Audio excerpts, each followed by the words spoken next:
ஒரே ஒரு விஷயம் இருந்தா போதும். அல்லாஹ் கேட்டுக்கோங்க, எனக்கு சொல்றேன், ஒரே ஒரு விஷயம் உங்களுடைய வாழ்க்கையில் இருந்தா போதும். அல்லாஹ் உங்களை பாதுகாத்துக்கிட்டே இருப்பான். அந்த பாதுகாப்புல இருந்து நீங்க விலகவே மாட்டீங்க. அந்த ஒரு விஷயத்தை மட்டும் உங்களுடைய மௌத்து வரைக்கும் நீங்க கடைபிடிச்சீங்கன்னா போதும். ஃபஜ்ர் தொழுங்க. ரசூலுல்லாஹி ஸல்லல்லாஹு அலைஹி வஸல்லம் சொன்னாங்க, யார் ஃபஜ்ரை தொழுவாரோ அவர் அல்லாஹ்வுடைய பாதுகாப்பில் இருப்பவர். அல்லாஹ்வுடைய பாதுகாப்பில் இருப்பவரை எதுவும் தீண்டாது. ரசூலுல்லாஹ்வுடைய வார்த்தை இல்லையா?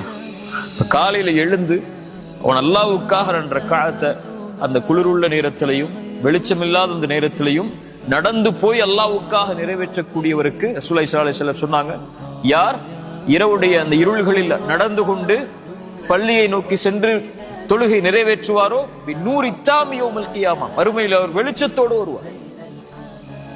அல்லாஹ் அவரை பாதுகாக்கிறான். யார் ஃபஜ்ரை தொழுவாரோ அவரை அன்றைய தினம் முழுவதும் அவர் அல்லாஹ்வுடைய பாதுகாப்பில் இருப்பவர். அல்லாஹ்வுடைய பாதுகாப்பில் இருப்பவரை யாரும் எதுவும் அவரை செய்யாது.